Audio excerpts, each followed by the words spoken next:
गावोगावी आता जत्रांचा हंगाम सुरू झालाय आणि जत्रा म्हटलं की तमाशा हा हवाच।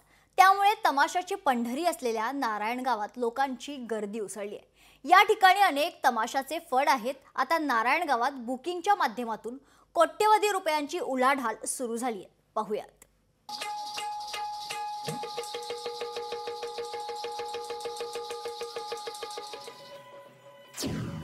जत्रांचा हंगाम, तमाशाला अच्छे दिन।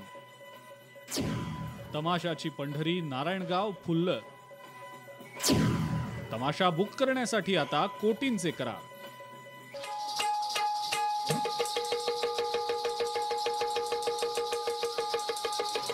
ढोलकीवर थाप पडली रे पडली की लोकांचे फेटे आपोआप उडू लागतात, शिट्ट्यांचे आवाज घुमू लागतात आणि होतो टाळ्यांचा कडकडाट। लावणी म्हणजे महाराष्ट्राची प्रेयसी आणि तमाशा म्हणजे महाराष्ट्राच्या आस्थेचा विषय।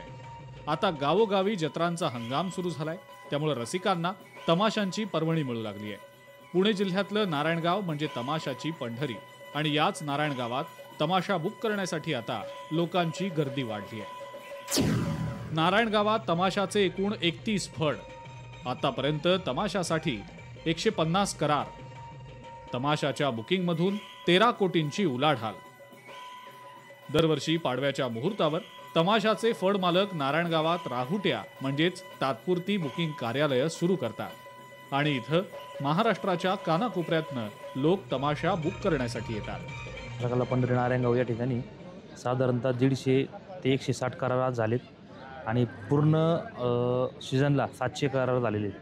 म्हणजे साधारणतः 1 कोटीची उलाढाल आपल्या विठाबाई नारायणगावकर तमाशा कला पंढरीमध्ये झालेली।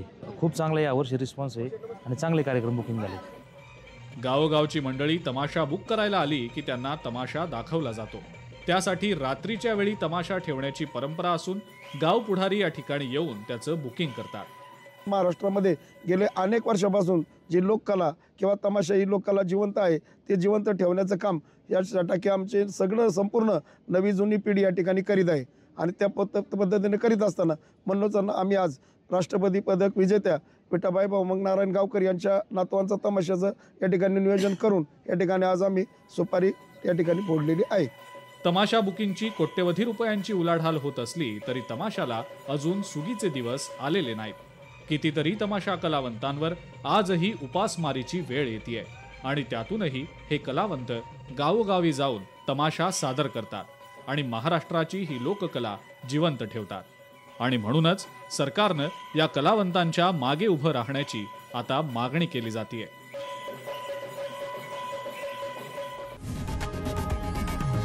लोकशाही मराठी ऐका, पहा, जागरूक रहा।